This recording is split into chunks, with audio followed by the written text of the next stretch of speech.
Hello student, Radhe Radhe. आज हम start करने वाले हैं अपना न्यू चैप्टर। वो है कंप्लीट वन शॉट के अंदर इसको कंप्लीट करने वाले हैं। और इस चैप्टर का नाम है, सभी को स्क्रीन पर दिख रहा होगा, क्या नाम है? Magnetic effects of the electric current. ठीक है, टाइम वेस्ट नहीं करते, हम आगे मूव करते हैं फास्टली। ठीक है, तो रिवीजन हम देखते हैं। तो सबसे पहले हम देखते हैं कि मैग्नेटिक इफेक्ट क्या हो रहा है और करंट, इलेक्ट्रिक करंट क्या है। बोल रहा है कि जब किसी वायर में से करंट फ्लो करेंगे ना, करंट फ्लो करवाएंगे, तो इसके आसपास में क्या होगा, ये कैसे बिहेव करेगी, ये अट्रैक्ट करेगी अनदर वायर होगी, या बोले कि एक आयरन का पीस होगा ना, अगर आयरन पीस हो गया जिसमें मैग्नेटिक कैरेक्टर्स होते हैं, उनको क्या करेगी, अट्रैक्ट करेगी या रिपेल भी कर सकती है। अब वो चेक करते हैं क्या होता है। तो इसकी डेफिनेशन से हम बोले कि is a phenomena where a wire behave like a magnetic when an electric field pass through it the wire। तो सेम है कि अगर करंट को अगर फ्लो करवाएंगे तो अगर ये वायर कैसे बिहेव करेगा, एज ए मैग्नेट की तरह, उसको बोलते हैं मैग्नेटिक इफेक्ट ऑफ वायर। अब हम बात करते हैं the property of the magnet by which its attract iron piece or other magnetic material is called magnetism। Understand? It's called magnetism. This is a only definitions, तो you read again। अब बात करते हैं, जो विलियमसन गिलबर्ट थे, इन्होंने ये बोला कि जो नेचुरल मैग्नेट है वो कौन है, अर्थ है। क्यों है? इसके लिए हम क्या करते हैं, जैसे कि ये मैग्नेट का डायग्राम है, इससे पहले हम क्या बात करते हैं, जब भी अपने पास कंपास होता है ना, तो कंपास को क्या होता, कंपास में इस वे में रहता है। ठीक है, तो ऊपर क्या होता, नॉर्थ होता, और ये क्या होता, साउथ एंड होता है इस टाइप में। अभी कंपास को क्या किया उन्होंने, डिफ्लेक्ट करवाया, मतलब उसको डिफ्लेक्ट करवाने के बाद उसको जब रोका गया ना, तो ऑलवेज क्या था, नॉर्थ पार्ट ऊपर ही आ रहा था। क्या था, नॉर्थ पार्ट ऑलवेज क्या था, टॉप पर था, साउथ पार्ट क्या था, ऑलवेज डाउन पर था। तो उन्होंने ये बोला कि यार ये कैसे पॉसिबल है कि जब मैं कैसे भी उसको रोटेट करवा दूं और जब उसको स्टेबल करता हूँ ना, तो नॉर्थ पार्ट क्या होता, ऑलवेज ऊपर रहता कंपास का। तो बोला यार कंपास का पार्ट है। उन्होंने बोला कि यार अगर जैसे कि कोई मैग्नेट है, ठीक है, ये मैग्नेट, ये है पार्ट साउथ है, और अब अगर मैं जैसे कि इस मैग्नेट के पास लेके आता हूँ ना, और ये साउथ है, तो ये इसको रिपेल करेगा, ये इसको रिपेल करेगा। और जैसे कि अगर मैं इसके पास क्या लेके आता हूँ, नॉर्थ लेके आता हूँ, तो ये क्या करेगा, इसको अट्रैक्ट कर लेगा। क्या करेगा, इसको अट्रैक्ट कर लेगा। इसका मीनिंग क्या होगा कि अगर हम इस वे में रखते हैं ना कंपास को, तो जो अर्थ होगी ना, अर्थ की सरफेस पर यहाँ पर तो क्या होना चाहिए, साउथ होना चाहिए, और यहाँ पर क्या होना चाहिए, नॉर्थ होना चाहिए। तो ये डायग्राम होता है जिसको हमने बोला कि natural behave of the magnet field. ठीक है, तो अब हमें पता कि जो रेज होती है ना, मैग्नेटिक रेज, वो कहाँ से ओरिजिन होती है, नॉर्थ से तो ओरिजिन होती है और साउथ पर आके एंड होती है। अब अनोदर एक और चीज बात करते हैं, हम जनरली बोलते हैं कि जो नॉर्थ और साउथ हम इंडिकेट करते हैं ना, और जैसे कि हमने इंडिकेट किया कि ये तो अपना क्या, नॉर्थ पार्ट हो गया और ये साउथ पार्ट हो गया, तो ये बीच में जो एंगल होता है ना, डिफ्लेक्शन, कंप्लीट एक्यूरेट एंगल नहीं होता। हमेशा कंपास को भी तुम रखोगे तो थोड़ा सा टिल्ट दिखेगा तुम्हें, कभी भी ऐसे एग्जैक्ट वो नहीं दिखेगा हॉरिजॉन्टल, वो दिखेगा तुम्हें वर्टिकल नहीं दिखेगा, कंप्लीट कैसे दिखेगा, थोड़ा सा टिल्ट दिखेगा। और ये टिल्ट एंगल कितना होता, ये होता अराउंड होता 11.8 डिग्री के समथिंग होता है। इतना टिल्ट होता है, तो एंगल वगैरह तुम्हारे काम की चीज नहीं, इसको भी इतना नहीं देख। ये देखो कि जो अगर कंपास जिस वे में नॉर्थ है ना, उस साइड जो जो अर्थ का होगा वो साउथ होगा। जैसे कि अर्थ का साउथ है, तो अगर हम कंपास लेके जाएंगे तो कंपास कैसे रुकेगा, यहाँ पर इस फील्ड में कंपास इस वे में रुकेगा, जिसमें कंपास का ये तो होगा नॉर्थ और ये होगा साउथ होगा। अंडरस्टैंड? अब हम बात करते हैं आगे। आगे बोलते हैं मैग्नेटिक फील्ड क्या होती है। भाई मैग्नेटिक फील्ड क्या होती है, मैंने बोला कि मेरे पास क्या टू मैग्नेट है, जैसे कि एक मैग्नेट ये है और एक मैग्नेट ये है। तो मैंने इसके पास में जब यहाँ पे एक मैग्नेट लेके आया ना, अनुदय बोले कि एक आयरन नेल लेके आता हूँ, यहाँ पर एक आयरन नेल लेके आता हूँ। ये क्या करता है, इसको कोई इफेक्ट नहीं करता, ना अट्रैक्ट करता ना रिपेल करता है, जैसे कि वैसे ही है। अब मैं क्या करता हूँ, जैसे यहाँ लेके आता हूँ ना, या आयरन नेल, तो ये क्या करता है, इसको अट्रैक्ट कर लेता, ये क्या करता है, इसको अट्रैक्ट करता। तो इसका मतलब क्या, यहाँ तो इसका मैग्नेटिक फील्ड है ना, तो वो मैग्नेट के चारों तरफ वो एरिया जहां पर कोई भी आयरन या कोई भी मैग्नेटिक प्रॉपर्टी रखने वाला जो मटेरियल होगा ना, वो या तो अट्रैक्ट हो या रिपेल हो, वही क्या होता है, मैग्नेटिक फील्ड बोलते हैं। अब जैसे कि बड़ी मैग्नेट है, जिसका एरिया भी क्या होगा, बिगर होगा। अंडरस्टैंड? ये बस ये बात बताना के लिए यहाँ पे दो मैग्नेट यूज करी मैंने। अब हम बात करते हैं मैग्नेटिक फील्ड, डेफिनेशन देख लेते हैं।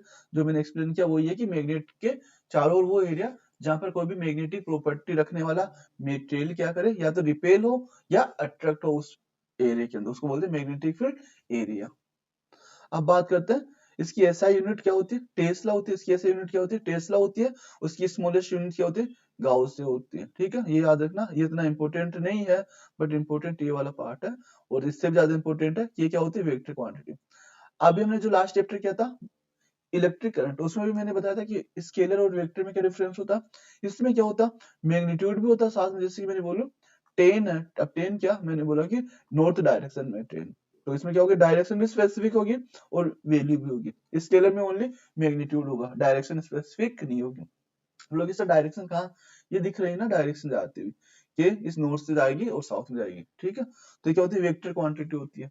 अब हम नेक्स्ट पे बात करते हैं मैग्नेटिक फील्ड लाइंस। अब मैग्नेटिक फील्ड लाइंस क्या होती है? अभी हमने देखा डायग्राम, जो पीछे डायग्राम देखा ना, जिस लाइन बनी हुई ना, इन लाइन को क्या बोलते हैं? मैग्नेटिक फील्ड लाइन बोलते हैं। अब जैसे कि अगर हम यहाँ एक्सप्लेन करें, तो तुमने क्या क्या होगा, हमें पता है कि नॉर्थ से तो क्या होगी? ओरिजिन होगी, और कहाँ एंटर होगी? साउथ में एंटर होगी। अब तुम बोलोगे सर इसमें तो हमें कैसे पता चलेगा? देखो, ये चीजें हम कंपास की हेल्प से ही आइडेंटिफाई करते हैं। ठीक है, रही बात दूसरी, तुमने अपने क्या किया स्कूल के टाइम पर? तुमने प्रैक्टिकल किया होगा, तो प्रैक्टिकल में तुमने क्या किया होगा? एक मैग्नेट रखी होगी, बार मैग्नेट, उसके ऊपर क्या किया होगा? एक प्लेन A4 शीट रखी होगी। फिर क्या किया तुमने? जो वो होता है ना, powder of the iron piece, ठीक है, जो आयरन का जो पाउडर फॉर्म होगा ना, उसको तुमने ऊपर से डाला होगा, तो तुमने इस टाइप का एक डायग्राम दिखा होगा, किया होगा ना। ये देखो, तो ऐसे वे में तुम्हें दिखाई देगा। अब तुम्हें नहीं पता कि यहाँ पे कौन सा नॉर्थ पोल है या साउथ पोल है। मैक्सिमम टाइम पर क्या होता? लिखा होता बार मैग्नेट पर, क्या होता? लिखा होता, जैसे कि मुझे तो यहाँ दिख नहीं रहा, बट हम अज्यूम करते हैं क्या साउथ पोल है, और उसको हमने बोला नॉर्थ पोल है। ठीक है, तो अब हमें पता ओरिजिन, अगर ओरिजिन नॉर्थ है ना, तो हमने बोला कि जब कंपास लाएंगे ना, तो उसकी डायरेक्शन कहाँ होगी? इस वे में डायरेक्शन होगी। ठीक है, अब एक और बात करते हैं। मैंने एक जो 200 क्वेश्चंस करवाए ना, उसमें भी ये क्वेश्चन आया हुआ था। जैसे मैंने बोला यहाँ पर पॉइंट ए पॉइंट बोलता हूँ, यहाँ पर पॉइंट बोलता हूँ मैं, बी पॉइंट बोलता हूँ, यहाँ बोलता हूँ सी पॉइंट। तो बताओ कहां पर तुम्हें लाइन की डेंसिटी ज्यादा दिखाई दे रही? तुम बोलोगे सर डेंसिटी जो लाइन की है ना, वो सी पर ज्यादा है। तो भाई लाइन की डेंसिटी ज्यादा होगी, तो यहाँ पर जो इफेक्टिव होगी ना मैग्नेटिक फील्ड का इफेक्ट, वो भी यहाँ पर क्या होगा? हाई होगा। वो भी क्या होगा? यहाँ पर हाई होगा। तो मैग्नेटिक फील्ड कहाँ पर ज्यादा होगा?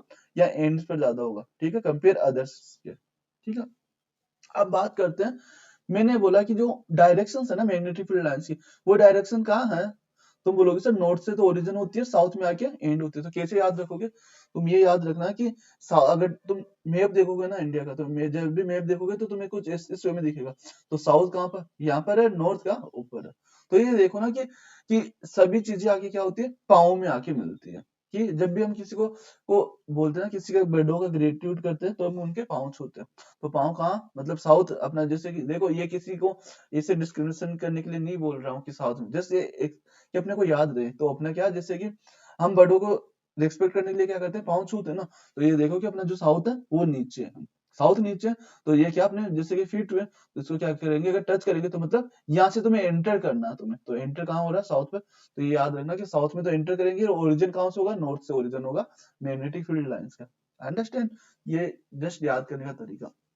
अब मैं ये बता रहा था कि बाहर की साइड तो ये है। अब मैं बोलूँ कि मैग्नेटिक फील्ड है ना, जो उसकी लाइन जो इनर में क्या होगी? जैसे मैंने बोला ये नॉर्थ है और ये साउथ है, तो यहाँ से एंटर किए होगे ना, तो अंदर की साइड डायरेक्शन इस ये होने वाली है। तो अंदर अगर बात करें कि मैग्नेट के अंदर की डायरेक्शन क्या होगी?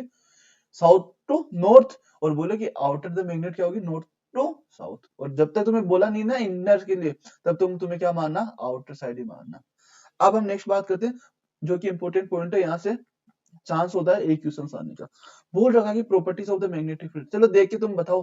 तुम बोलोगे सर इसका ओरिजिन कहाँ से हो रहा? ओरिजिन हो रहा नॉर्थ से हो रहा, और ये एंड हो रहे साउथ में हो रहा। दूसरा पॉइंट, सर इनकी डेंसिटी क्या होगी? एंड पर क्या होगी?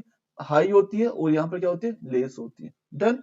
थर्ड पॉइंट, क्या तुम्हें क्रॉस करती हुई दिखाई दे रही है? क्या मैंने बोला कि मेरे पास, मैंने क्या है कि यहाँ पे एक डॉट किया। अब यहाँ पे डायरेक्शन कैसे बोलोगे? डायरेक्शन के लिए हम क्या करते हैं? यहाँ पे एक टेंजेंट इससे ड्रॉ करेंगे, तो इसकी डायरेक्शन यहाँ पर ये होगी।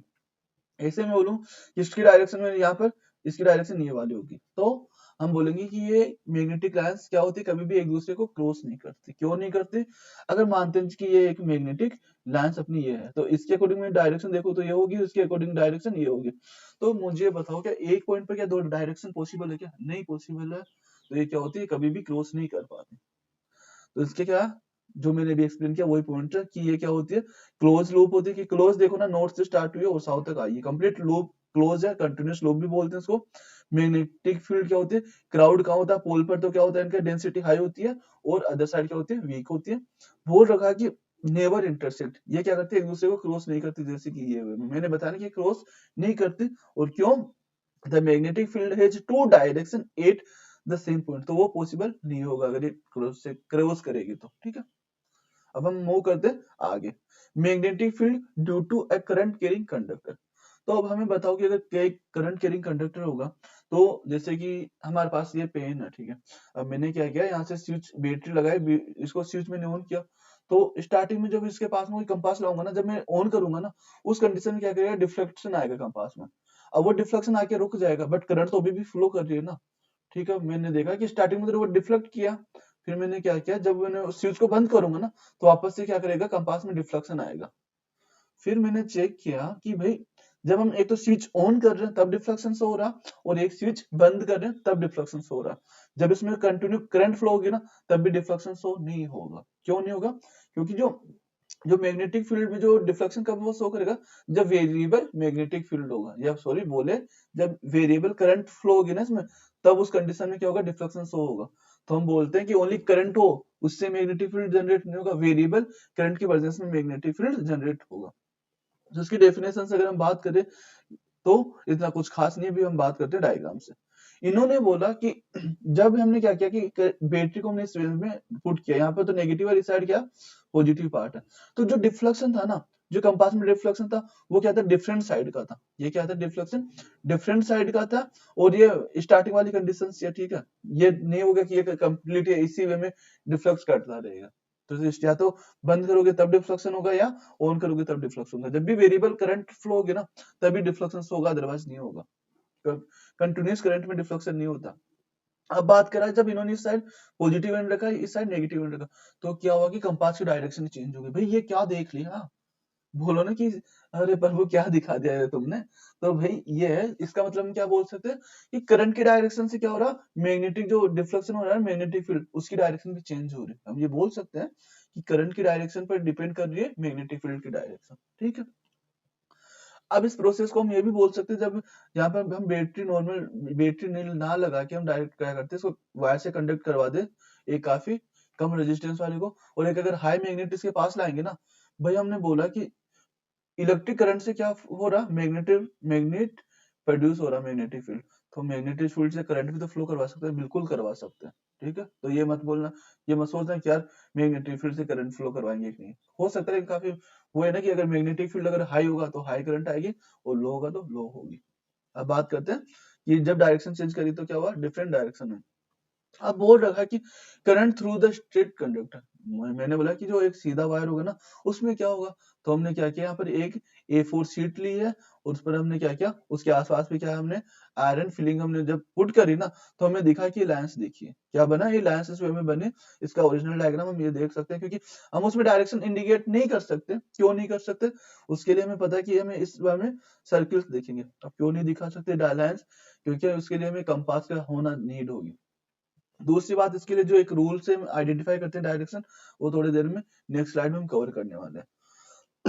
अब यहाँ पर देखो, वेरिएबल रेजिस्टेंस है, और ये एमीटर है, ठीक है, ये बैटरी है।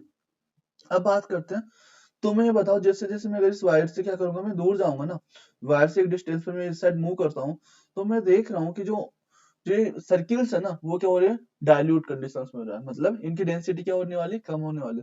तो हम ये बोल सकते हैं कि जैसे जैसे हम वायर से डिस्टेंस पर जाएंगे ना, तो मैग्नेटिक फील्ड क्या होगा, डिक्रीज होगा। जैसे जैसे मैं इसके दूर जाऊंगा तो क्या होगा, मैग्नेटिक फील्ड डिक्रीज होगा। और मैं अगर इसके पास में आऊंगा ना, इधर अगर बाहर से मैं अगर अंदर की साइड आता हूँ, तो क्या होता है, मैग्नेटिक फील्ड क्या होता है, इंक्रीज होता है। ठीक है, तो बोलो जब भी एक स्ट्रेट वायर से अगर करंट फ्लो कराओगे, तो उसके चारों तरफ कौन सा होगा, काफी सर्कल्स बनेंगे। अब जो जितने पास में होगा, मैंने बोला ये ए पॉइंट है, ये है बी पॉइंट। तो तुम्हें बताना कि मैग्नेटिक फील्ड की डेंसिटी या अमाउंट कहाँ पे ज्यादा हो। तुम बोलोगे सर जो मैग्नेटिक फील्ड है ना, वो ए पॉइंट पर ज्यादा होगा कंपेरिजन मैग्नेटिक फील्ड बी के कंपेरिजन में। ठीक है, ये बोलोगे तुम, तो जो करंट के जितना पास होगा उतना ही मैग्नेटिक फील्ड ज्यादा होगा। ठीक है, अब आगे चलते हैं मैक्सवेल का राइट हैंड रूल, जो कि ये बताता है कि एक स्ट्रेट वायर को कैसे हम आइडेंटिफाई करते हैं। तो राइट हैंड है ना, तो राइट हैंड ये हो गया अपना, और ये जैसे कि मैंने बोला, ये कंडक्टर वायर है और इसमें जो करंट की डायरेक्शन है वो ऊपर की डायरेक्शन में, तो मैंने इसको इस वे में होल्ड किया। इन्होंने बोला कि जो थंब है ना वो करंट की डायरेक्शन में होगा और जो फिंगर्स होगी वो क्या इंडिकेट करेगी, मैग्नेटिक फील्ड लाइंस। अंडरस्टैंड? तो अगर ये इस वे में होगा तो इसके चारों तरफ कैसे सर्कल बनेंगे, ये उनकी डायरेक्शन कैसे होगी, इस वे में। ठीक है, अब मुझे बताओ ये है तो मैं इसको ये बोलूं तो ये क्लॉकवाइज होगा या एंटी क्लॉकवाइज, ये होगा क्लॉक एंटी क्लॉकवाइज।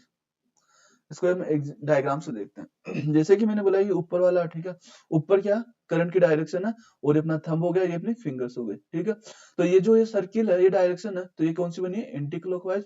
और ये वाली कंडीशन जो मैंने बोला ना कि एंटी क्लॉकवाइज होगा।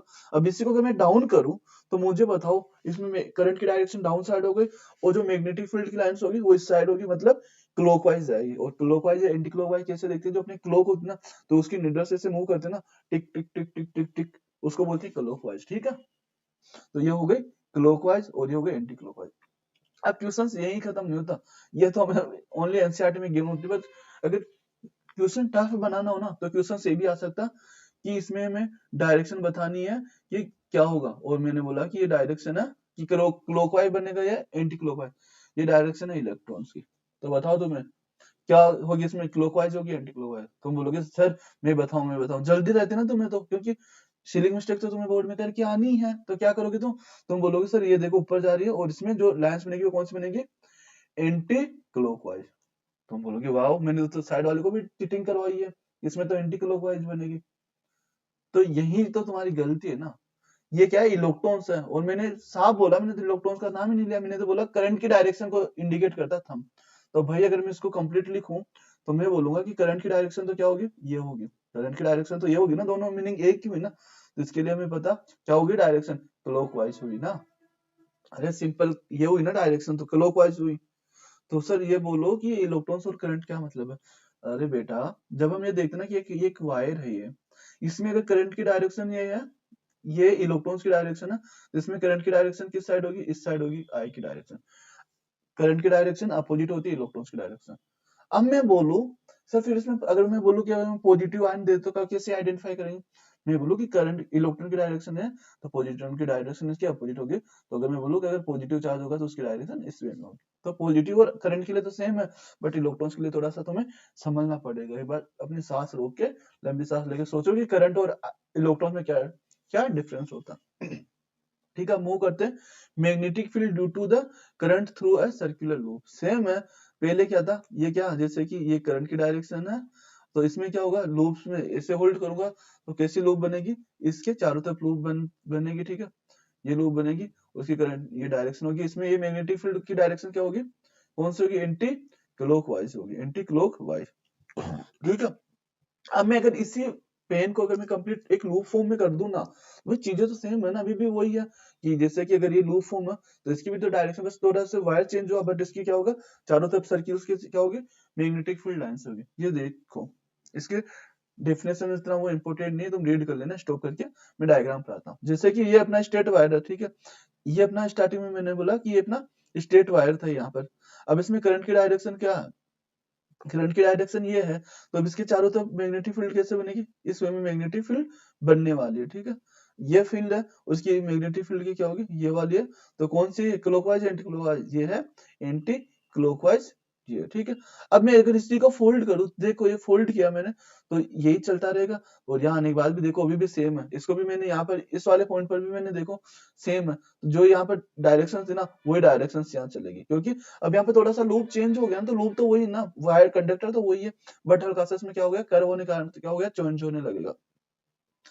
अब इसमें ओवरऑल हम बताते हैं, ये तो साउथ होगा और ये क्या होगा, नॉर्थ पोल होगा। ठीक है, डन। इसको अच्छे से एक्सप्लेन करने के लिए हम एक डायग्राम देखते हैं, ये वाला डायग्राम। अब मुझे बताओ इसमें तो करंट की डायरेक्शन इस साइड है डायरेक्शन करंट की डायरेक्शन, और इसमें ऊपर की साइड डायरेक्शन है। अब इसको मैंने क्या किया, कंप्लीट इसको पार्ट में डिवाइड किया। तो अभी हम इसको क्या बोल सकते हैं, मिरर इमेज भी तो बोल सकते हैं ना, कि ये इसकी मिरर इमेज है, डिफरेंट डिफरेंट। अब मुझे होता है उसके मैं बोलूँ कि इसका जो सेंटर पॉइंट है ना, कि एक तो ये पॉइंट ए है और पॉइंट बी है, तो दोनों में मुझे बताओ रिपल्सन फील होगा या अट्रैक्शन फील होगा। तुम बोलो सर ये क्या क्वेश्चन है। अरे मैंने बोला कि जो पॉइंट मैंने इसको बोला पॉइंट ए बोला यहाँ पर, इसको बोला पॉइंट बी, तो दोनों में बताओ रिपल्सन फील होगा या अट्रैक्शन फील होगा। हम बोलोगे सर दोनों में रिपल्सन फील होगा या अट्रैक्शन, कैसे आइडेंटिफाई करेंगे, चलो उससे पहले हम थोड़ा सा और बता देता हूँ। जिसके सेंटर पर ना, मुझे बताओ सेंटर पे क्या फील होगा। तुम बोलोगे सर इस साइड क्या हो गया, अलग डायरेक्शन है, इस साइड भी अलग डायरेक्शन है, ठीक है। अब जैसे जैसे हम इस लूप के साइड में, जैसे मैंने बोला मिड है, इसमें मैंने बोला मैग्नेटिक फील्ड क्या होगा, मैग्नेटिक फील्ड होगा यहाँ पर 0 हो जाएगा। अब जैसे जैसे मैं इस डायरेक्शन में मूव करूंगा ना, वैसे वैसे क्या होगा, मैग्नेटिक फील्ड क्या होने वाला, इंक्रीज होने वाला। और इस डायरेक्शन में भी मूव करेंगे तो मैग्नेटिक फील्ड क्या होने वाला, इंक्रीज, मैग्नेटिक फील्ड इंक्रीज होने वाला। तो अगर हम मिड वाले पॉइंट से अगर इसके इस साइड मूव करते हैं ना, इसके कॉर्नर्स पर, तो क्या होगा, मैग्नेटिक फील्ड इंक्रीज होगा, इस साइड भी इंक्रीज होगा। और अगर मैं इस साइड से मूव करूंगा ना, तो हमें पता कि क्या होगा, मैग्नेटिक फील्ड डिक्रीज होगा। और इसके सेंटर पे क्या होने वाला, 0 होने वाला। इसके सेंटर पे क्या होने वाला, मैग्नेटिक फील्ड 0। क्यों, क्योंकि इसको ये कैंसिल करेगा और इस वाले को, इफेक्ट को ये कैंसिल करेगा। अरे सिंपली ये देखो ना, इसको मैं कंप्लीट यहाँ रखता हूँ, एक वायर ये है और एक वायर ये है। अभी मैंने डायरेक्शन देखो, यहाँ पर करंट की डायरेक्शन ये है और इसमें करंट की डायरेक्शन नीचे है। तो मुझे बताओ, अगर इसके कारण मैं इफेक्ट देखूंगा तो इसके कारण क्या होगा, मैंने बोला कि मैग्नेटिक फील्ड क्या होगी, अंदर जाएगी। इसके कारण तो क्या हो रही है, इसके अंदर तो अंदर जा रही है। और इसके कारण क्या होने वाली है, इसके कारण हो रही है बाहर आने वाली मैग्नेटिक फील्ड, ठीक है। इसके कारण क्या होने वाले, इधर से इस साइड से बाहर आएगी, तो इस साइड से अंदर हुई ना, मतलब दोनों क्या होगा, दोनों में रिपल्सन होगा। दोनों में क्या होगा, यहाँ पर रिपल्सन होगा एक दूसरे में। अब तुम्हें बता दूं, जब भी पक्षी है ना, जो बर्ड्स वगैरह, जो भी जैसे कि चिड़िया हो गई, कबूतर हो गए, ठीक है, पिजन्स हो गए, वो क्या करते हैं, जो वायर पे बैठते हैं ना, तो उनके पाँव क्या करते हैं, जैसे वो आके बैठे हैं, तो तुमने देखा होगा कि वो कुछ टाइम के बाद वो क्या करते हैं, वहां से उठ जाते हैं। क्यों, क्योंकि जो उनके पाँव में जैसे कि यहाँ से करंट फ्लो हुई है, पूरी बॉडी में से घूम के आएगी यहाँ पर, तो उनमें क्या होगा, यूं रिपेल होंगे उनके पाँव में। तो क्या करते हैं, यूं रिपल्सन होता है उनके पाँव में, तो क्या होता है, वो वहां से अपनी पोजीशन चेंज कर लेते हैं। अब सेम क्वेश्चन से मैं बोलूं कि मेरे पास क्या, एक वायर ये है और एक वायर ये है, दोनों में क्या किया मैंने, करंट दोनों में सेम साइड जा रही है, तो दोनों में सेम साइड जा रही है। तो मुझे बताओ, जब जैसे इसके कारण मैंने बोला यहाँ पर नॉर्थ बनेगा, तो इसका नॉर्थ यहाँ पर बनेगा, तो इसका साउथ यहाँ पर, इसका साउथ यहाँ पर बनेगा, तो दोनों में क्या होगा, तो वो लोग से नॉर्थ साउथ में तो अट्रैक्शन बिल्कुल, दोनों के अगर करंट की डायरेक्शन सेम में होगी, तो क्या होगा, यहाँ पर अट्रैक्शन होगा। और इनमें करंट की डायरेक्शन क्या अपोजिट, तो इनमें क्या होगा, रिपल्शन होगा। अंडरस्टैंड, ये बताना था मुझे। तो अगर सेम डायरेक्शन में अगर करंट जा रही हो, तो दोनों में रिपल्सन होगा, वो पास आने चाहेंगे। और दोनों में करंट अपोजिट होगी, तो रिपेल करना चाहेंगे। अंडरस्टैंड। अब हम मूव करते हैं नेक्स्ट पर। ये है current due to the solenoid. अब सोलेनोइड को सबसे पहले मैं बता दूं क्या होती है। जैसे कि अपने पास क्या, मेरे पास क्या था, एक लूप है। ये क्या है, एक लूप के बीच जो लूप का हमने देखा। अब मैंने क्या किया, इसी को क्या किया मैंने, और इसकी लूप को क्या किया मैंने, इंक्रीज कर दिया। तुमने स्प्रिंग देखी होगी ना, बस यही है एक, इसको मैंने क्या बोला, ये क्या है, एक क्या सोलेनोइड है। तुमने स्प्रिंग देखी होगी ना इस वे में, तो बस स्प्रिंग पर ही क्या किया इन्होंने, इसके स्प्रिंग पर क्या किया, एक वायर से कनेक्ट कर दिया, इसको बोल दिया सोलेनोइड। तो इसमें मैग्नेटिक फील्ड क्या होगा। अब हमें पता है जैसे कि एक सर्किल यहाँ पर है, पहले एक बार डायग्राम देख लेते हैं। हाँ ठीक है, यहाँ नहीं आने वाला डायग्राम। तो मैंने क्या किया, एक सर्किल यहाँ पर है, एक सर्किल यहाँ पर है और एक सर्किल यहाँ पर है, ठीक है। मुझे बताओ इसकी करंट की, मैंने डायरेक्शन की बात नहीं करते, अभी हम जनरली देखते हैं। इसमें जो मैग्नेटिक फील्ड है वो इस वे में होने वाला, मैग्नेटिक फील्ड, इसका भी मैग्नेटिक फील्ड ऐसे होने वाला है ना, इसका भी ऐसे होने वाला। अब मुझे बताओ सभी का मैग्नेटिक फील्ड को अगर मैं इन दोनों को पास में लेके आऊं, तो मैग्नेटिक फील्ड मिलके क्या बड़ा मैग्नेटिक फील्ड नहीं बना देंगे क्या, बन गया ना बड़ा मैग्नेटिक फील्ड। अब जो अंदर की साइड होगा ना, अंदर की साइड, यहाँ पर तो क्या हो गई, लाइन स्ट्रेट लाइन हो गई, और ऊपर भी क्या हो गया, एक सर्किल हो, तो एक जो ओवरऑल क्या बनने वाले, एक मैग्नेट बन जाते हैं। तो यहाँ पर क्या बनते हैं, ये वाला पोर्शन क्या हो जाता, एक अंदर का एक मैग्नेट बन जाता। जो नॉर्थ और साउथ किस पर डिपेंड करता है, कि कौन सा नॉर्थ बनेगा, कौन सा साउथ ये बनेगा, इस बैटरी पर डिपेंड करेगा। वापस मैं यहाँ बताता हूँ, जो यहाँ, चलो इसके लिए डिफरेंट डायग्राम देखते हैं। चलो डायग्राम तो मैंने ऐड नहीं किया, बट इससे समझ में आ गया होगा। जैसे कि यहाँ पर एक ये था, इसका ये था, तो ऐड होके क्या करेंगे कि बाहर मैग्नेट फॉर्म कर लेंगे कंप्लीटली ऐसे, ठीक है। बाहर मैग्नेट, अब जैसे कि मैंने बोला यहाँ नॉर्थ है और यहाँ साउथ है। अब हमें पता है नॉर्थ से क्या होता है, ओरिजिन होगा, और कहाँ जाके एंड होगा, साउथ पर एंड होगा। ये बस ये डायग्राम बनेगा। अब जैसे अगर मैं यहाँ बैटरी चेंज करूंगा ना, बैटरी चेंज करूंगा, तो वापस ये सीक्वेंस क्या होगा, चेंज हो जाएगा। ये सीक्वेंस क्या होगा, चेंज हो जाएगा, ठीक है। अब मैंने बोला मेरे पास क्या है, एक मैग्नेट है, यहाँ पर क्या है, बाहर मैग्नेट है। अब मैं जब इसको पास में लेके जाऊंगा ना इस मैग्नेट के, ये वैसे टॉपिक है नहीं तुम्हारे, बट देख लो तुम्हें इंटरेस्ट लगेगा। जब मैं इसको मैग्नेट को इसके पास में लेके जाऊंगा ना, तो यहाँ पर क्या डेवलप हो जाएगा, क्या डेवलप होगा, नॉर्थ डेवलप होगा। क्यों, क्योंकि ये नीचे आएगा कि इसके पास जाऊं, और जैसे ही मैं अगर इसको दूर लेके जाऊंगा ना, तो इसमें क्या डेवलप होने लगेगा, एस। क्यों, तभी मैं मैग्नेट क्या चाहेगी कि मैं इससे दूर ना जाऊं। इसको बोलते हैं लेंज लॉ। क्या बोलते हैं, लेंज लॉ बोलते हैं। लेंज लॉ ये बोलता है कि जो मैग्नेटिक फील्ड है ना वो उसी का विरोध करता है जिससे वो डेवलप होता है। बोला ना कि घर का भेदी लंका ढाई, ऐसे बोलते हैं ना। तो मतलब ये जिससे डेवलप होगा ना मैग्नेटिक फील्ड उसका ही अपोज करेगा।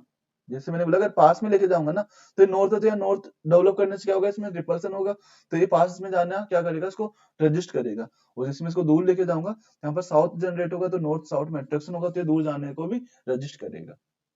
अंडरस्टैंड? ठीक है। अब हम मूव करते हैं। एक इक्वेशन होती है कि b equal to mu N I L. तो म्यू जो एन है वो की नंबर्स ऑफ द की कितने यहाँ लूप है, जैसे कि 1 2 3 4, ये एन की वैल्यू क्या है, ये है। और आई की कितनी करंट यहाँ से फ्लो होगी, और एल की जो ये सोलेनोइड है ना, ये सोलेनोइड इसकी लेंथ कितनी है, बस ये। और म्यू क्या है, कोफिशिएंट है। ठीक है। अब हम मूव करते हैं आगे कि अब इसमें क्या है कि इसमें कि एक कंडक्टर है वो कि मैग्नेटिक फील्ड में कि कैसे बिहेव करेगा। तो इसके लिए क्या करते हैं कि the direction force of the conductor can be reverse. तो इससे पहले हम एक्सप्लेन करते हैं कि चीजें क्या, अगर इसको मैं रीड करूंगा तो मैं समझ में नहीं आएगा। बात करते हैं इसमें क्या हुआ, हमने क्या किया, इसको यहाँ से होल्ड किया और इस सर्किट को ऐसे बनाया हमने। अब जब इसकी डायरेक्शन हमने चेंज करी ना, जैसे कि पहले स्टार्टिंग में ये डायरेक्शन थी, तो इस डायरेक्शन में ये कैसे फील हो रहा था, इस साइड मूव कर रहा था। ये जो कंडक्टर था ये इस डायरेक्शन में मूव करने वाला था। बट जब मैंने इसको क्या किया, मैंने चेंज किया ना, मैंने इस साइड तो नेगेटिव किया और इस साइड क्या किया, मैंने पॉजिटिव किया। ठीक है। इस वे में हमने इसको जब एड किया ना, तो हमने देखा कि जो ये कंडक्टर की डायरेक्शन ना वो कैसे जाने लगी, बाहर की तरफ जाने लगी। क्यों? तो इन्होंने देखा कि जब हम डायरेक्शन चेंज करते हैं ना तो क्या होता है, इसकी जो मूवमेंट भी चेंज होता है। उन्होंने बोला चलो ये भी हो सकता, बट जब उन्होंने बोला, जब स्टार्टिंग, चलो ये तो वाला केस हो गया, दूसरा केस चलता है। केस फर्स्ट में क्या वापस से, केस सेकंड में हमने बोला जो सर्किट है ना एजेटी सर्किट, एजेटीज है। अब हमने क्या किया, जो ये नॉर्थ था ना, नॉर्थ को क्या किया, ऊपर भेज दिया, साउथ को क्या किया, नीचे भेज दिया। तभी भी हमने देखा कि जो ये था ये क्या किया, बाहर निकल के जा रहा था। क्यों?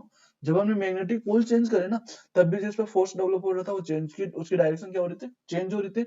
और करंट की डायरेक्शन चेंज करने पर भी क्या था, फोर्स चेंज हो रहा था। तो हम ये बोल सकते हैं कि जो फोर्स जो डेवलप होता है उसकी डायरेक्शन किस किस पर डिपेंड करते हैं, बिल्कुल करंट पर भी करेगी, दूसरी किस पर, मैग्नेटिक पोल्स पर भी डिपेंड वो करेगी। तो हम अब रीड करते हैं, the direction of the force on the conductor can be reversed. Reverse होगा कब होगा, by the reversing the direction of the current. बिल्कुल मैंने बोला कि इसको चेंज करते डायरेक्शन चेंज होगी। और दूसरा कैन बी मैग्नेटिक फील्ड, कि मैग्नेटिक फील्ड अगर चेंज करेंगे ना, जैसे कि यहाँ साउथ है तो इसको नॉर्थ करूंगा तब भी वो क्या होगा, चेंज होगा। अब इसके लिए हम बोलते हैं कि ये जो कंडक्टर है वो मैक्सिमम कब फोर्स शो करेगा, कब नहीं करेगा। तो इसके लिए क्या होती है, ठीक है, इसके लिए साइन थीटा की वैल्यू, अगर मुझे बताओ कि अगर मैं थीटा की वैल्यू अगर 90 रखूंगा तो 90 क्या होगी, 1। मतलब अगर जो मैग्नेटिक फील्ड डायरेक्शन और इसकी जो डायरेक्शन होगी ना, अगर वो परपेंडिकुलर होगी ना, परपेंडिकुलर, तब क्या होगा, मैग्नेटिक फील्ड जो फोर्स जनरेट होगा वो मैक्सिमम होगा। और अगर जैसे कि मैंने बोला कि मैग्नेटिक फील्ड लाइन भी इस डायरेक्शन में जा रही है और जो मेरा कंडक्टर है वो भी इस डायरेक्शन में रखा हो, तो क्या होगा, ये जीरो फील करेगा। क्यों? इसमें 180 वाला केस हो जाएगा ना, 180 या 180 डिग्री, या क्या बोले 0 डिग्री पर भी क्या होगा, ये क्या होगा, इसकी वैल्यू 0 आ जाएगी। और 0 मल्टीप्लाई कुछ भी करो वो 0 आने वाला। तो कब होगा ये मैक्सिमम फोर्स, कब शो करेगा, तब कब होगा, जब ये 90 डिग्री पर रखा हो मैग्नेटिक फील्ड के अंदर। अब बात करते हैं, force on the conductor is the maximum when the direction of the current is at right angle. Right angle का मतलब क्या होता है बेटा, 90 डिग्री को राइट एंगल बोलते हैं। ठीक है। To the direction of the magnetic field, बोला कि अगर इनकी डायरेक्शन में क्या हो, 90 डिग्री हो तो मैक्सिमम फोर्स वो फील करने वाला है। सॉरी। अब बात करते हैं नेक्स्ट पर। अब बात करते हैं फ्लेमिंग हेंस रूल की। हम बात करेंगे ना कि वो कब तो बाहर जाएगा कब अंदर आएगा, तो उसका हम कैसे आइडेंटिफाई करेंगे, उसके लिए हम क्या करते हैं, लेफ्ट हैंड रूल। तो ये मेरा राइट हैंड है, ये मेरा लेफ्ट हैंड है। अब इन्होंने ये बोला कि अगर हम जैसे कि अपना जो थंब हो गया और जो इंडेक्स फिंगर हो गया और जो मिडिल फिंगर हो गए, उसको हमने क्या किया, स्वे में होल्ड किया ना।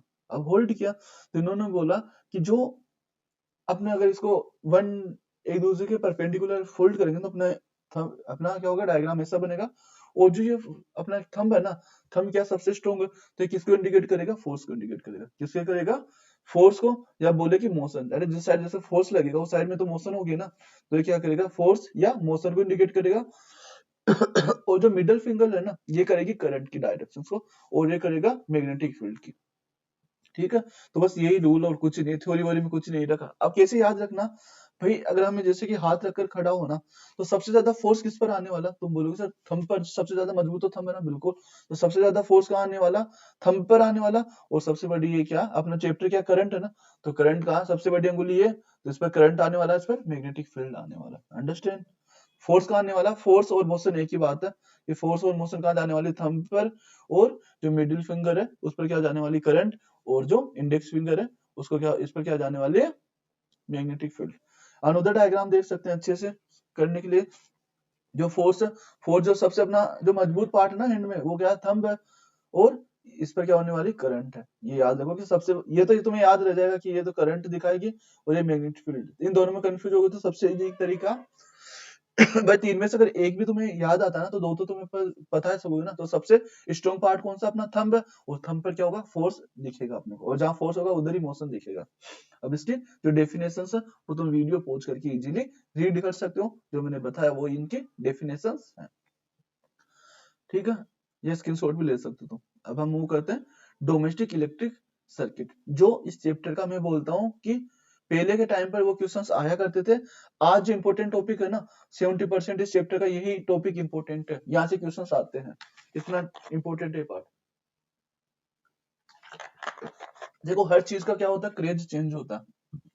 पहले आता था क्रेज, वहां से आता था, और जहां से क्वेश्चंस आते हैं ना वो पार्ट रिमूव कर दिए गए अभी। तो क्या, डोमेस्टिक सर्किट जो इंपॉर्टेंट टॉपिक है इसका, और ये अपना लास्ट टॉपिक होने वाला है चैप्टर का। अब इसको हम एक्सप्लेन करते हैं। तो डोमेस्टिक सर्किट क्या होगा, जहां से अपने के क्या होता है, जैसे कि हम बात करते हैं राजस्थान के अंदर जो मैक्सिमम जो एनर्जी कहाँ पर, जो करंट कहाँ पर डेवलप हो जाती है, कोटा के अंदर क्या होती है, इलेक्ट्रिसिटी जनरेट की जाती है। अब कोटा से, अब देखो ना, कोटा से जयपुर भेजेंगे, फिर जयपुर ऐसे थोड़ी कि कोटा से डायरेक्ट जयपुर घरों में भेज देंगे, नहीं। वो क्या भेजेंगे, पहले जो सर्किट हाउस हो गए, जहाँ पर हम बोलते हैं ना कि अपने जैसे सांगानेर के अंदर है, वाटिका के अंदर है, और अलग अलग सिटीज के अलग अलग क्या होता है, पावर हाउस होते हैं। तो वो करंट क्या होती है, पहले पावर हाउस में आती है, फिर वहां से वो डिस्ट्रीब्यूट करते हैं कि डिफरेंट डिफरेंट ट्रांसमीटर्स में, ट्रांसफार्मर्स में। और फिर जैसे कि अपने घरों के बाहर भी एक ट्रांस कॉलोनी या घरों के बाहर एक ट्रांसफार्मर लगा होता है कि इनको इतनी एनर्जी रिक्वायर्ड होती है, तो ट्रांसफार्मर क्या करता है, उसको चेंज करता है उस वोल्टेज को। ठीक है, अब ऐसे हम क्या करते हैं, ये सर्किट होता है अपना। अब इसको अभी एक्सप्लेन करता हूँ, थोड़ा वेट करो। अब सबसे पहले हम देखते हैं कि अपने वो क्या होती है, जो करंट जो वायर होती है ना, वायर की जो कलर कॉम्बिनेशन है वो देखो क्या होती है, ब्लू किसकी होती है, न्यूट्रल की हो। ठीक है, पहले क्या था, डिफरेंट था, अभी बोल रहा हूँ, पहले कलर कॉम्बिनेशन डिफरेंट था, अभी 2021 से क्या हो गया, चेंज कर दिया। ठीक है, तो अभी क्या, ये न्यू है। ठीक है, तो न्यू में बोला कि ब्लू है वो न्यूट्रल कलर वाला, न्यूट्रल होगा। और जो अर्थिंग वायर होगी ना, अर्थिंग वायर होगी या तो ग्रीन हो सकती है या येलो हो सकती है, और जो लाइव वायर हो वो ब्राउन होगी। अब मैं बताता हूँ, जो अपने घरों के अंदर जो स्विच होते हैं, वो इसमें स्विच होते हैं। ठीक है, ऐसे सॉकेट्स होते हैं, ऐसे सॉकेट्स होते हैं ना।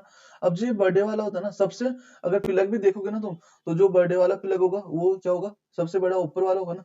और ये किसका होता है, अर्थिंग का होता है। ये किसका होता है, ये होता है तुम्हारा अर्थिंग वायर होता है। ठीक है, अर्थिंग वायर होता है।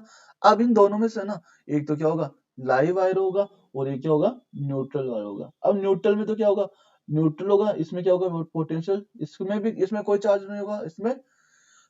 अब इसमें पॉजिटिव चार्ज होगा, और इसमें न्यूट्रल मतलब कुछ चार्ज नहीं होगा। अब इसमें जो इसका पोटेंशियल डिफरेंट होता है ना, इसका होता, इसका डिफरेंस कितना, इसमें जो वोल्टेज होता है वो कितना था, 220, उसमें वोल्टेज आता है 0, तो दोनों का डिफरेंस कितना होता, 220 वोल्टेज होता। ठीक है, ये डिफरेंस आता। अब जो सर्किट बता रखा, ये बता रखा, ये की अर्थिंग वायर है, ये देखो सभी सर्किट से यहाँ से कनेक्ट है। अब यहाँ पर क्या है, ये तो लाइव वायर है, और ये क्या, न्यूट्रल वायर है। अब जो सेफ्टी के लिए ना, जैसे कि ये क्या, इलेक्ट्रिसिटी बोर्ड फ्यूज है। अब फ्यूज कहाँ लगा रखा, देखो वापस से बात बताता हूँ तुम्हें, फ्यूज, अब फ्यूज है ना, इसको हम बाद में पढ़ेंगे, बट यहाँ थोड़ा सा देख लेते हैं।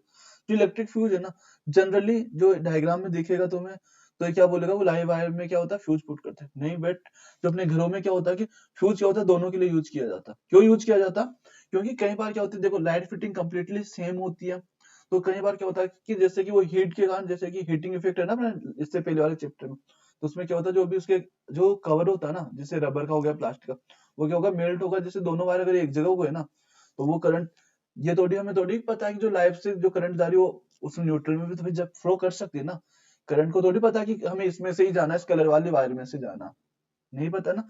तो क्या होता है कि अगर ये दोनों एक दूसरे के टच हो जाते हैं ना, तो उससे क्या होगा, अपना जो भी अप्लायंस होगा ना, जैसे कि फ्रिज हो गया या कोई भी हो, फैन हो गया, ट्यूबलाइट्स वगैरह हो गया, वो क्या होंगे, जल जाएंगे। तो उसको बचाने के लिए क्या होता है, फ्यूज क्या होता है, दोनों के बीच में फ्यूज पुट किया जाता है घरों के अंदर, ठीक है। अब बात करते हैं, जैसे कि यहाँ पे फ्यूज इसमें लगा रखा। अब ये क्या हुआ, एक मीटर होता है, जो मीटर में, अब मीटर क्यों यूज किया जाता, ताकि पता चले कि इस घर में कितनी पावर यूज हो रही है, क्योंकि उस बेस पर तो पेमेंट करेंगे ना गवर्नमेंट को कि इस घर में इतनी पावर यूज हुई है, तो इसके लिए हमें इतना चार्ज करना पड़ेगा। ठीक है। और जो मैक्सिमम अपने जो अप्लायंस बने होते हैं, वो कितने वोल्टेज पर वर्क करते हैं, 220 पर वर्क करते हैं, और अपना सर्किट होता है। इन्होंने बोला डिस्ट्रीब्यूशन बॉक्स, यहाँ से डिफरेंट डिफरेंट जो रोम्स होंगे तुम्हारे या होल होंगे, वहां के क्या होंगे, डिफरेंट डिफरेंट तुम्हारे वो वायरिंग सिस्टम होगा। अब जो करंट होती है, तो यहाँ से एक बात बोलते हैं, जो करंट है ना, इलेक्ट्रिसिटी करंट, वो सप्लाइड होती है इन एसी। एसी का मतलब होता है अपना एयर कंडीशनर नहीं है, यहाँ पर एसी का मतलब हुआ अल्टरनेटिंग करंट फ्रॉम, अब कितने पर होती है, 220 वोल्टेज पर होती है, और कितनी फ्रीक्वेंसी पर होती है, 50 हर्ट्ज फ्रीक्वेंसी पर होती है। अब क्वेश्चन ये आता है कि जो, अब हमें पता है ना, जो डीसी, एक तो डीसी होती है डायरेक्ट करंट, और एक होती है एसी करंट होती है। पहले क्वेश्चंस आते थे कि इनके डिफरेंस पर, बट अभी जितना मुझे आइडिया ये अपने सिलेबस से रिमूव हो चुका है, तो तुम फिर भी तुम्हारे टीचर से एक बार पूछ लेना कि सर ये रिमूव हुआ कि नहीं हुआ। अगर नहीं हुआ ना, तो मैं बोलूंगा कि जाकर पहले एक बार इन दोनों में डिफरेंस भी देख लेना, और वैसे भी तुम डिफरेंस देख लेना, अच्छा रहेगा तुम्हारा। अब क्वेश्चन ये आता है कि डीसी में तो क्या होता, जैसे कि एसी में तो क्या होता है, अल्टरनेट करंट होती है, डीसी में क्या होती है, डायरेक्ट करंट होती है। तो जो इसका मैंने एक अच्छे से एग्जांपल करवा रखा है, जो 200 क्वेश्चंस करवाया उस वीडियो में करवा रखा मैंने। तो अभी के लिए मैं तुम्हें बता दूं, जो करंट का जो फ्लो होता है ना, वो कौन किस में होता है, एसी के फॉर्म में करवा जाता है। क्यों, ताकि पावर की जो खपत होती है ना, या बोले कि जो उसको एक सिटी से दूसरे सिटी भेजने में जो पावर का जो नुकसान होता है ना, वो नहीं होता। एसी में क्या होता है, कम होता है, डीसी में पावर ज्यादा नुकसान होती है। अब बात करते हैं, अपने पास जो घर होते हैं ना, घरों में क्या होता है, एक तो डोमेस्टिक लाइट होती है, डोमेस्टिक पावर होती है। क्वेश्चन यही आता है कि दोनों में अलग अलग रखा क्यों जाता, भाई क्यों रखा जाता है, क्योंकि अब मुझे होता है जैसे एक स्विच है, अब उसी स्विच में टीवी भी चला लूं, और फ्रिज भी चला लूं, और एयर कंडीशनर भी चला लूं, तो वो क्या होगा, जल जाएगा ना फ्रिज। और अगर नहीं भी जलेगा तो क्या होगा, एसी क्या होगी, अच्छे से काम नहीं करेगी। क्यों, एसी को तो भाई ज्यादा पावर की एनर्जी चाहिए ना, ज्यादा करंट चाहिए, तो उसमें क्या होगा, उसके क्या होगा, अब दोनों को डिफरेंट क्यों रखा जाता है, ताकि इनकी पावर क्या हो सके, पावर इंक्रीज कर सकते। तो क्वेश्चन आता है कि इन दोनों को डिफरेंट क्यों किया जाता है, ताकि पावर इंक्रीज कर सके, ठीक है। अब बात करते हैं डोमेस्टिक लाइट, जिसमें कि इसमें क्या होगा, 5 एम्पियर तक की क्या होगी, करंट होगी, और इसमें ये यूज किसके लिए होगा, बल्ब, टीवी और फैंस के लिए, जो नॉर्मल अप्लायंस होते हैं। और जो डोमेस्टिक पावर होंगे ना, पावर इस यहाँ से देखो ना, पावर यहाँ पर ज्यादा एनर्जी किस किस को चाहिए, गीजर हो गया, फ्रिज हो गया, रेफ्रिजरेटर हो गया, एसी हो गए तुम्हारे। और यहाँ पर कितनी पावर होती है, कितने एम्पियर की करंट होती है, 15 एम्पियर की करंट होती है। और एग्जांपल हीटर, एसी और गीजर्स हो गया। अब हम नेक्स्ट करते हैं यहाँ पर। अब तुम्हें यह देखा होगा ना कि, मुझे बताओ, चलो इससे पहले मुझे ये बताओ, जैसे कि अपने क्या, जैसे कि एक एक बल्ब तो यहाँ पर है अपने रूम में, और एक दूसरे कोने में यहाँ पर है। तो मुझे बताओ, जैसे कि ये अगर डैमेज हो गया ना, डैमेज हो गया, उस कंडीशन में क्या ये चलेगा कि नहीं चलेगा, तुम बोलो सर ये तो जलेगा ना, इसका तो स्विच डिफरेंट है, इसका स्विच डिफरेंट है। बिल्कुल यही मैं बता रहा हूँ, इसका स्विच डिफरेंट होने का मतलब है क्या, दोनों किस में, ये पैरेलल सीक्वेंस में, दोनों किस में, ये देखो दोनों किस सीक्वेंस में, पैरेलल सीक्वेंस में है। अब ये बताओ, जैसे कि ये क्या, एक ये है और एक यहाँ पर है, ठीक है। अब ये भी बल्ब है और ये भी बल्ब है। अब दोनों का स्विच अगर एक होता ना, दोनों का स्विच क्या होता, अगर एक होता, उस कंडीशन में जैसे कि ये खराब हो जाता ना, तो हम इसको भी यूज नहीं कर पाते। तो इसलिए क्या करते हैं, जो डोमेस्टिक, जो अपने जो वायरिंग फिटिंग होती है ना, किस फॉर्म में होती है, पैरेलल में होती है। क्यों, उसका रीजन ये होती है, उसके कुछ और रीजन है जो एग्जाम्स में आते हैं, वो हमने वही इंक्लूड करे। तो कौन कौन से, अब इन्होंने बोल रखा कि एक तो क्या होता है कि वोल्टेज क्या होगी, वोल्टेज सभी को क्या हो चाहिए, वोल्टेज सभी को इक्वल चाहिए ना। अब मुझे बताओ, मैंने तुम्हें याद हो तो उस चैप्टर में मैंने ये बोला था कि, मैंने बोला यहाँ पर ए है और यहाँ पर क्या बी पॉइंट है, इसको तो वी ए बोला, इसको वी बी बोला। तो अगर हम बात करें ना, तो इसकी क्या होगी, वी ए क्या होगा, ग्रेटर होगा वीबी से, क्योंकि करंट कहाँ कैसे फ्लो करती है, हाई वोल्टेज से लो वोल्टेज से भाई। अब इसको तो जैसे कि इसका तो वोल्टेज मिल गया, बट इसका वोल्टेज तो कम हुआ, तो ये तो कम वर्क करेगा ना। तो इसलिए क्या करते हैं, एक तो इसको वोल्टेज मेंटेन करने के लिए पैरेलल में रखा जाता है। दूसरा, अगर कोई जैसे कि कोई भी एक इंस्ट्रूमेंट खराब हो जाए तो भाई अनदर इंस्ट्रूमेंट को तो मैं वर्क करवाना ना, तो इस चीज इसलिए क्या करते हैं, इनको हम उसमें पैरेलल सीक्वेंस में लगाते हैं ताकि दूसरा कोई इससे इफेक्ट ना हो। और पॉज करके एक बार रीड कर लेना पॉइंट्स को। अब बात करते हैं ओवरलोडिंग। ओवरलोडिंग की तुम्हें बात करता हूँ। एक क्या है, छोटी फैमिली है जिसमें क्या अभी नई नवेली शादी हुई है, ठीक है। उसमें क्या करते हैं, टू व्हीलर पर अपने हस्बैंड और वाइफ अच्छे से जाते हैं। 2-3 साल बाद एक बच्चा हो जाता है उनके, ठीक है। अब उन्होंने उसी बाइक पर क्या हुआ, वो ट्रिपलिंग कर रहे हैं, चलो अभी भी चलो काम चल जाता। फिर थोड़े 1-2 साल बाद फिर से एक बच्चा हो जाता, 4, चलो भाई एक को आगे बिठा लिया, एक को बीच में बिठा लिया, 4 हो गया। फिर एक और बच्चा हो जाता, फिर एक और हो जाता। भैया वो 5-5 6-6 बच्चे अगर एक जगह एक गाड़ी पर चलेंगे ना, तो वो तो ओवरलोड ही हुई ना। गाड़ी अपने पास एक है और बैठने वाले 4 से 5 या 6 बच हो गए ना। अब बताओ ओवरलोडिंग की कंडीशंस तो है ना। और जनरली तुम देखते हो ना, जो ट्रक होते हैं ना, तो पुलिस वाले उनको रोक के बोलते हैं कि आपका ट्रक क्या ओवरलोड है, जिसका चालान कटवाओ वो, ठीक है। यही होता है ना, जनरली यही होता है, ठीक है। और कुछ ही बोल देंगे तो मुझे इतना आइडिया नहीं, क्योंकि मैं ट्रक ड्राइवर नहीं हूँ। अब बात करते हैं ओवरलोडिंग का मतलब क्या हुआ, आवर। आवर का मतलब हुआ मोर, और लोडिंग का मतलब कि उसकी कैपेसिटी कितनी है वो चीजें लेकर जाने की। जैसे कि टू व्हीलर है, तो टू व्हीलर को गवर्नमेंट ने बोला कि उसकी कैपेसिटी कितनी है, 2 पीपल्स को कैरी करने की। अगर वो 3 भी बिठाता ना, वो भी ओवरलोडिंग में काउंट होगा, तो उसका भी तो चालान करता है ना। जैसे चलो फिर भी हम बोल दें कि चलो बच्चे तो चल जाएंगे 3, तो 3, बट अगर 4 5 6 अगर ज्यादा होंगे तो ओवरलोडिंग। ऐसे क्या होता है ओवरलोडिंग, इसमें करंट में जैसे कि मैंने बोला कि एक मेरे पास क्या है, ये एक वायर है, इससे मैंने क्या किया, एक फैन चलाता हूँ यहाँ से, ठीक है। इससे क्या किया, मैंने एक फैन चलाता हूँ। अब मैंने बाद में क्या किया, इसी वायर से मैं कनेक्ट कर देते हैं अपना बल्ब भी इसी से कनेक्ट कर दो। चलो फिर भी ये वायर देखा, अरे यार अब मालिक है तो करेगा, सो करेगा, अब मैं क्या ही मतलब है। ये थोड़ी वायर थोड़ी बोलेगा कि आप मेरे से इतना मत जुड़ो।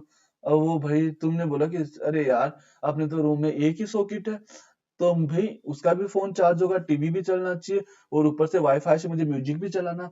अब फिर से मैंने क्या किया, यहीं पर क्या किया, मैंने अनोदर सॉकेट लगा के, इसी वायर से अनोदर सॉकेट लगा के मैंने क्या किया, यहाँ से फिर से वापस से टीवी भी चलाया मैंने।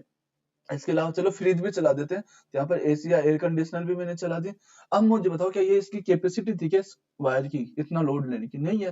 तो क्या होता है, इस कंडीशन को क्या बोलते हैं, ओवरलोडिंग बोलते हैं। सिंपल ये देखो कि जब किसी एक सिंगल वायर से अगर मोर देन वन या मोर, सॉरी वन तो क्या, वन तो नॉर्मल रह ही सकता है ना। तो मोर देन मतलब अगर उसकी कैपेसिटी से ज्यादा अगर करंट वो अप्लायंस एड करोगे ना, उसको बोलते हैं ओवरलोडिंग। इसकी डेफिनेशन तो पॉज करना, रीड कर लेना, ठीक है। जो मैंने बोला वही है ये। अब हम बात करते हैं इलेक्ट्रिक फ्यूज, जो कि इंपॉर्टेंट पॉइंट है। ये दोनों इंपॉर्टेंट पॉइंट है, ठीक है। एक और इंपॉर्टेंट पॉइंट है जो फिर एंड हो जाएगा चैप्टर। अब बात करते हैं इलेक्ट्रिक फ्यूज। अब इलेक्ट्रिक फ्यूज क्या है, ये एक सेफ्टी डिवाइस है। फर्स्ट ऑफ ऑल क्या बोलोगे, electric fuse is a safety device, बोल रखा ना, इजी है। Safety device is the operate to provide the protection against the overflow of the current in an electric circuit. अब overflow का भी सेम है। मुझे बताओ, जैसे कि स्टार्टिंग में ओवरलोडिंग की कंडीशन में, जैसे कि स्टार्टिंग में इसकी कैपेसिटी थी 5 एम्पीयर लाने की करंट। अब भाई अगर एयर कंडीशनर लगाओगे तो हमें पता है कि क्या है, 15 एम्पीयर की करंट चाहिए। तो अगर 15 करंट की एम्पीयर चाहिए तो इन ये चीजें क्या होगी, बर्न हो जाएगी। फैन हो गया, टीवी हो गया, और ये वायर भी क्या होने लगेगी, बर्न होने लगी। तो यहाँ पर क्या करते हैं, इनके बीच में क्या होता है, फ्यूज लगाया जाता है। तो फ्यूज का जैसे कि अगर इसकी कैपेसिटी 5 है ना, तो इसमें जैसे कि हम बोल सकते हैं कि 5 तो इसमें नॉर्मल चलती है, बट इसकी कैपेसिटी कितनी है 7 एम्पियर तक इसमें करंट फ्लो कर सकते हैं। तो अब जो इलेक्ट्रिक वायर है ना, तो हम क्या करेंगे, यहाँ पर इसकी कैपेसिटी क्या लगाएंगे कि 6 एम्पियर आते ही क्या हो जाए, बर्न हो जाए। तभी तो सेफ बचेगा ना अपने अदर आइटम्स पे। तो उसमें क्या होता है, प्रोटेक्शन होता है, तो ये क्या होता है, खुद बर्न हो जाता है। अभी किस प्रिंसिपल पर वर्क करता, तो प्रिंसिपल पर वर्क करता है heating effect of electric current. अब हमें पता है जैसे कि ये वायर है, ठीक है, ये क्या है, एक अपना फ्यूज है, यहाँ से करंट फ्लो यहाँ पर आने वाला। अब ये मुझे बताओ, एक तो इसकी कॉस्ट जैसे कि मैंने बोला 5 रुपीज है, इसकी कॉस्ट क्या 5 रुपीज है, और अपना जो सर्किट है उसकी रुपीज है 1000 रुपए। तो मुझे तो कौन सा इंपॉर्टेंट है, ये इंपॉर्टेंट है या ये? तुम बोलोगे सर अगर 5 रुपए देकर अगर हम 1000 रुपए की चीज अगर सामान को हम सेव कर सकते हैं, तो बिल्कुल ये तो खर्च कर देना चाहिए ना। तो ये फ्यूज है ना। अब इसमें क्या होता है कि जो ये वायर होता है ना, इसका क्या होता है, हाई। हाई क्या होता है इसका, रेजिस्टेंस होता है। इसका हाई तो क्या होता है, रेजिस्टेंस होता है। और जो इसका मेल्टिंग पॉइंट होता है, मेल्टिंग पॉइंट वो क्या होता है, काफी लो होता है। क्यों? ताकि जैसे करंट आए, अब मुझे बताओ अगर करंट आएगी और रेजिस्टेंस हाई होगा तो वो टेम्परेचर उसका बढ़ेगा और टेम्परेचर बढ़ते वो मेल्ट हो जाएगा, इससे यहाँ पे ब्रेक डाउन हो जाएगा एक वायर, तो करंट आगे फ्लो नहीं होगी उसको हम चेंज कर लेंगे बाद में। तो बोल रखा कि it's made of the alloy, किससे बना होता है? एलोय क्या होता है? एलोय होता mixture of the more than two metals या मेटल नॉन मेटल के मिक्सचर को बोलते हैं एलोय बोलते हैं। और किससे बना होता है? लेड और टिन के जो मिक्सचर होता है उससे बना होता है।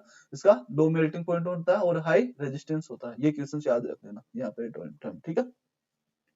अब इसके अलावा हम जानते हैं कि एमसीबी क्या होता है। एमसीबी क्या होता है कि पहले के टाइम में फ्यूज यूज किया जाते थे घरों में। आज के टाइम में तुमने देखा होगा कि कोई मतलब कोई तार वगैरह मानते नहीं है। जो एमसीबी होती है क्या हो जाती है? डाउन हो जाती है। क्यों? वो भी फ्यूज वाला सिस्टम है। जैसे करंट ज्यादा आएगी ना, जैसे फ्लो होगा तो वो एमसीबी क्या होगी? डाउन हो जाएगी। एमसीबी कहाँ देखोगे? जो तुम्हारे जो मीटर लगा होगा ना उसके आसपास में क्या होगा? एक बॉक्स होगा, वहां पर जाकर क्या होगा? लाइन वगैरह नीचे करते हैं ऊपर करते हैं, नीचे करते हैं तो लाइट चली जाएगी, ऊपर करते हैं वापस से लाइट आ जाती है। वहां पर क्या होगा? तुम्हें डिफरेंट टाइप की क्या होगी?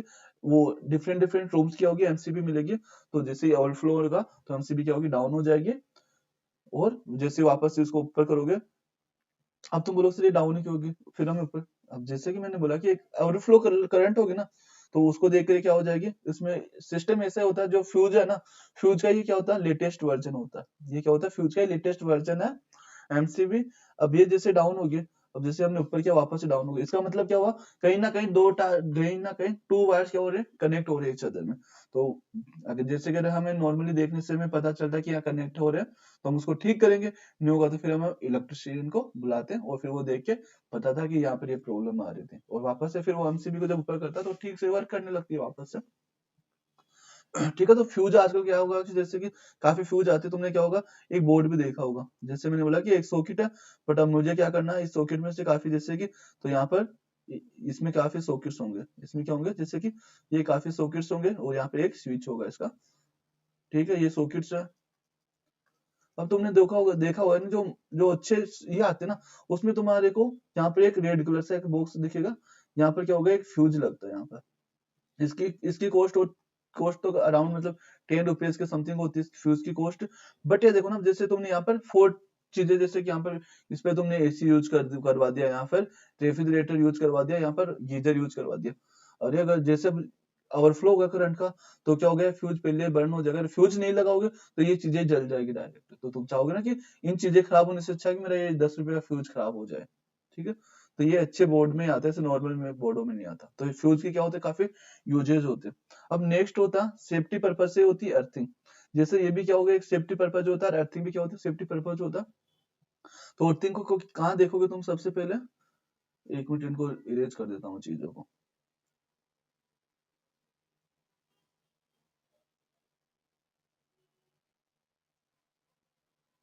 ठीक है। अब अर्थिंग के लिए तुमने देखा होगा कि जो भी ऊंची बिल्डिंग्स होती है ना, जनरली ऊंची बिल्डिंग्स होती है, उनमें क्या होगा? तुम्हें इस वे की एक शेप दिखी होगी, और ये क्या होगी? एक मेटेलिक वायर से क्या होगी?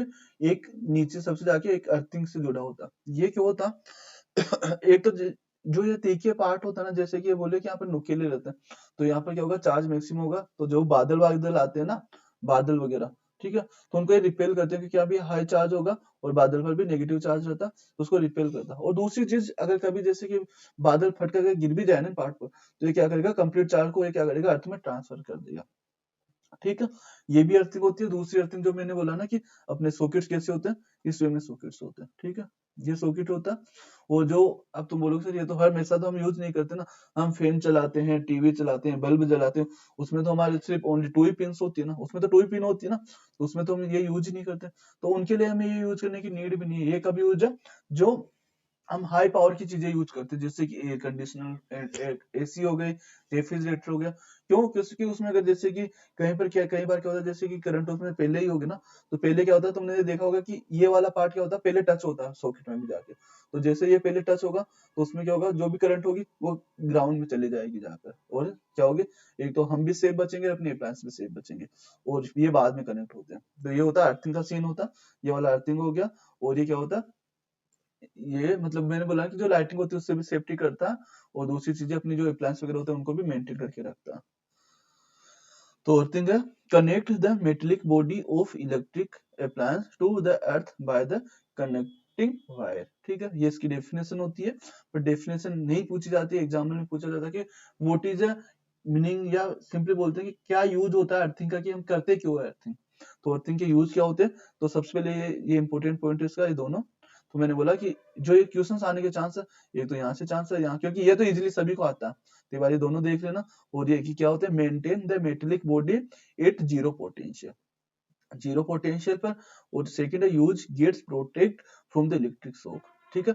अगर जैसे दोनों ही ऑप्शंस में हो ना, तो तुम इसको क्या करोगे, ये 3 टाइम्स करेक्ट मानेंगे, इसको 1 टाइम 2 टाइम्स करेक्ट मानेंगे, तो अपना जो मेन आंसर होगा क्या होगा, जीरो पोटेंशियल मेंटेन करना, ठीक है। ये चैप्टर एंड हो गया। आई होप तुम्हें ये चैप्टर पसंद आया होगा। फिर भी अगर कहीं तुम्हें थोड़ा सा कंफ्यूजन हो रहा है, तो तुम वापस से जाके इसको वीडियो को वापस से देख सकते हो। और एक प्यारा सा तुम्हारे लिए क्या, थैंक यू। और अब तुम्हारा ये ड्यूटी है, या बोलो वर्क है, या कुछ भी समझो तुम, इस वीडियो क्या करो, तुम या अपने फ्रेंड्स के पास शेयर करो। और दूसरा कमेंट करो कि तुम्हें जो नेक्स्ट वीडियो चाहिए वो किस टॉपिक का वन शॉट वीडियो चाहिए, ठीक है।